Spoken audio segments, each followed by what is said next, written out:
Hey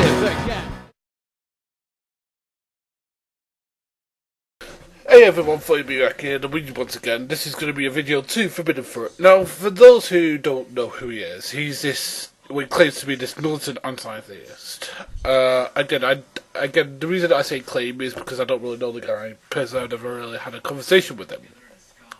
However, he's done a couple of videos, and the first one is to do with John 3:16. The second one's to do with how to shut up Christian apologists. Now, while I don't consider myself to be a Christian apologist, I do consider myself to somebody who will argue the Christian position. Because, again, it's not because I'm not a Christian, Mike, of Forbidden Fruit. I'll just call you Forbidden Fruit, because, again, I don't know you that well. But Forbidden Fruit, the reason I argue these things is because it stops you making errors, and we can actually get to a decent discussion. Okay, so that stops the first video, the whole thing about, Christian, how I will silence Christian apologists. No. You don't get to make errors and then people don't correct you about them. Sorry, it just doesn't work that way. I'm correcting your errors, and it's not my fault that you make them. Sorry, so I'm going to talk about his video about John 3:16. Now, for those who don't know John 3:16, you probably don't know Christianity that well. It is probably one of the most well-known and probably most quoted verses in the entire New Testament, in probably the entire Bible. But I'm going to say for the New Testament, people know it very well, can quote it off by heart, and the thing is that he says, I'm going to destroy it in context. Now, what he means by that is he's not going to do that. What he's actually going to do is take go two passages deep into it from where he's going. So instead of going from John 3:16, he's going from John 3:16 to John 3:16 to 18. Now, anybody who knows anything about textual criticism knows that that is a big no-no, because that is not context. Context would be actually understanding the textual types you're dealing with, comparing textual types, comparing the various readings, and indeed understanding the context of the New Testament. And as you didn't do so, and I assume you didn't do so because you already knew it, but in case you didn't, I'll tell you the context of the New Testament. It is Second Temple Judaism. Now, for those who don't know what Second Temple Judaism is, I'll explain. The Jews just came back to Israel after being carried off into Babylon, and the Greeks coming in and destroyed the first temple. They built the second temple, and then the Romans came along, and the Romans tried to instigate their religion into the Jewish faith, and the leaders were going along with this because they thought, we can make our religion more like theirs, and then we can integrate into their culture, because this is the way that Romans would conquer people. It wouldn't always be through violence, sometimes it would be through cultural means as well. So this is basically what's going on. And, it's a perfect time for the Messiah come around, because the leaders have turned away from God again. So, basically that's it. So, that's Second Temple Judaism for you. And that is the entire context of the New Testament. And the fact that you didn't talk about that and you were talking about the context of John shows me that again, you don't understand the context of the New Testament or John or anything else. Now, let's go further from that and let's talk about which particular manuscripts you're using. I'm going to assume that you're using the King James Version. Now, I'd like you to explain to me what textual type that is. Because, you see, I know what textual type it is. It comes from and I'll give you a clue, it begins with a B and ends in an E. What tradition it comes from.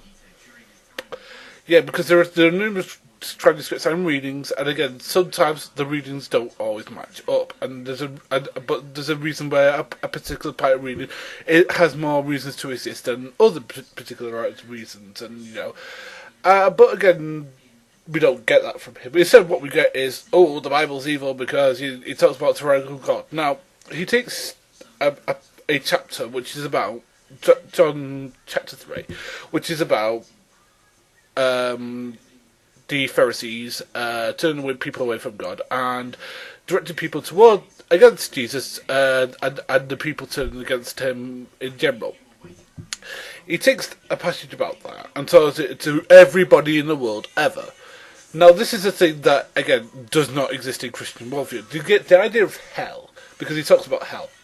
He talks about the idea of the modern Christian idea of hell, and says that this is what this is talking about when it isn't. Jesus didn't believe in that particular version of hell. Again, it didn't exist in Jewish theology or even Christian theology at that particular time. What is that? Because what he's actually talking about is people being separated from God because, again, they've separated themselves from God.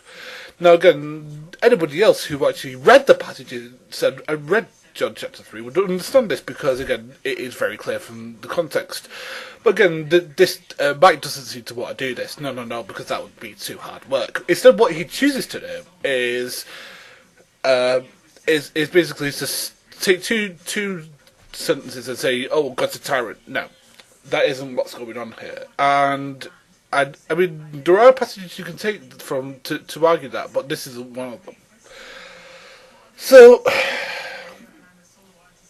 again, he talks about hell.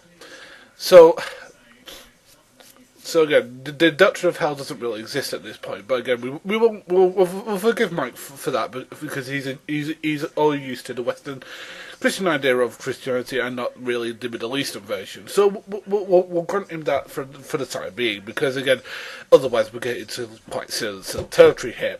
But then he goes into even worse. He talks about the Trinity. Now, for those who don't know, and I assume, Mike, you do, as you're talking about context here, the Trinity didn't exist when the Bible was written. The entire concept of the Trinity didn't exist. Okay? You might have heard of the guy who invented it. His name was St. Augustine. There's several churches out there who do not believe in the Trinity. They may believe in something that's quite similar. They might believe in a varied concept. But again, they do not believe in the Trinity. Like, for example, the Eastern Orthodox Church don't believe in the Trinity. The Orthodox Church don't believe in the Trinity. The Unitarian Church don't believe in the Trinity. A lot of Christian churches do not believe in the Trinity. Okay, because they don't follow the teachings of St. Augustine. Or St. Augustine. It depends who you're going with here. But again, how can something that could a doctrine that would not exist for 200 years later than this was written, be around when this guy said it? It wouldn't. So basically, you're using a doctrine. What was Jesus a time wizard? Yeah, that's what he was. He was a time wizard. Goodness me. But then we go into the worst bit, and he starts to go on about how this makes God a tyrant, and blah blah blah blah blah blah blah, and none of the things he's so far show that. Now again, it's because of his own context that he wants to bring to it. It's not the context that's actually written down. It's nothing that's actually said in the actual chapters he's actually reading. It's something that he's bringing to it. Now, I'm sorry, Mr. Mike, that isn't context. When you're bringing your own personal interpretation to a scripture, that isn't context. Reading what's actually in the damn book itself and reading in the chapter you're talking about is context. And the context of what was written down does not match to what you said. Now, I'm willing to be proved otherwise if you can read the rest of the chapter and show me where it's talking about everybody in the world ever. But again, that isn't so. Again, the doctrine of hell doesn't exist when this was written. The doctrine of the Trinity doesn't exist when this was written. And the doctrine of separation from God sort of exists, but it doesn't exist in the way you're thinking about it. So the three things do not exist when what you're reading. Now again, you talk about context, but you actually don't talk about it. So Mr. Fruit, please talk to me about context, because I'd love to discuss this with you. This has been Phoneybeetlemaniacxs, 4 Dreams Make Them True, out.